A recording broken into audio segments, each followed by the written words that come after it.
You know that feeling, right? Think back to a moment when a song came on and boom, it instantly and completely shifted your mood. Maybe it sent literal goosebumps down your arms, or totally energized you during a brutal workout, or brought on this sudden massive wave of nostalgia on a quiet drive home. Well, welcome to this explainer. Today, we're going to unpack exactly why that happens, and we'll look at how music fundamentally changes the brain. Let's dive in. So why does music feel so incredibly powerful? Look, it's really easy to think of the ear as just a passive microphone, simply recording the random sounds around us. But to actually understand what's going on, we have to completely shatter that illusion. Music is actually this deeply dynamic conversation between incoming sound and your brain's own expectations. The sound, that's just the raw input. Your brain is what's literally turning that input into deep emotional meaning.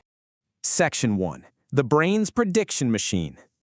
Okay, so at its absolute core, the brain is just constantly asking itself one question. What happens next? Think of it kind of like walking outside in the pitch dark with a flashlight. You aren't just looking at the patch of dirt directly in front of your feet, right? You're constantly scanning, preparing for that next step. And music, it taps right into this basic survival system. But here's the thing, the brain absolutely hates extremes when it comes to patterns. If a piece of music is entirely 100% predictable, like a ticking metronome, your brain just tunes it out. It's totally dull. On the flip side, if the music is pure, unfiltered chaos, like static, or maybe a toddler just slamming on a piano keyboard, the brain has absolutely nothing to hold on to, and that's actually super stressful. So great music, it lives right in that magical middle ground. It gives you just enough pattern to predict and just enough surprise to keep your brain intensely alive and engaged. So the crucial point here is how we actually define reward in the brain. We usually think of a reward as just, a feeling of pleasure. But neurologically speaking, reward is really a signal that just means, hey, that was worth paying attention to. When your brain's structural predictions about a melody or a beat are met, or beautifully stretched, or finally resolved, your brain gets this massive surge of satisfaction. You're not just reacting to a pretty sound, you're reacting to the payoff of structure. Actually, think of your brain like a weather app on your phone that just keeps constantly updating its forecast based on the very latest data. A key change, a sudden pause, a shifting rhythm. These act like a sudden shift in the weather. Good music keeps changing its structural forecast just enough to make your brain stay completely engaged, forcing it to constantly recalculate what's coming next. But listen, this whole prediction machine thing doesn't just operate in a vacuum. It actually rewires us through 4 very specific pillars. Those are attention, emotion, memory, and movement. These are the absolutely critical systems our brain uses to navigate everyday life, and music somehow manages to hijack and utilize all of them. So this is our roadmap for the rest of the explainer today. Section 2. Shaping attention and emotion. All right, let's look at that first pillar. When you listen to a song, your attention isn't actually just drifting aimlessly. Imagine you're walking through a really busy, chaotic city. Clear street signs keep you from wasting a ton of mental energy just guessing where you are. Well, music acts exactly like those street signs. A steady beat and a recognizable melody tell your brain exactly where to land. They literally act as a navigational map.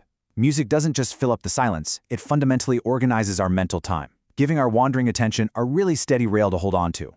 And honestly, you can feel how that focused attention bleeds right into emotion. Emotion in music basically tracks our body's response to uncertainty.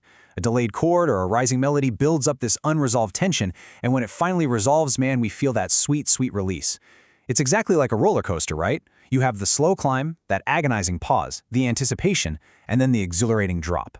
The music is just constantly adjusting the emotional weather the brain thinks it's experiencing.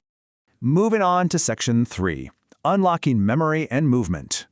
Now, have you ever wondered why a random song from your childhood hits you so much harder than, say, reading a factual entry in an old diary? It's because memory isn't stored like some isolated video file sitting on a dusty shelf. No, it's an interconnected web. Imagine this vast, enormous library where every single book is connected by these invisible threads. You pull just one thread and entire shelves shift.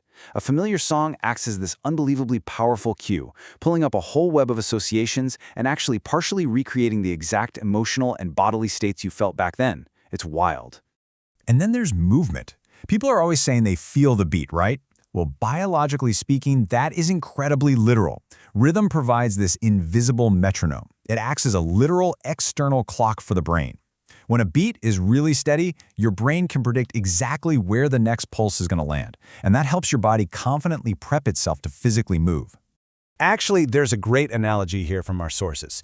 Picture a group of rowers in a long boat. If everyone is rowing totally out of sync, the boat wastes so much energy and just wobbles all over the place. But if everyone rows perfectly together, the movement becomes beautifully, effortlessly efficient.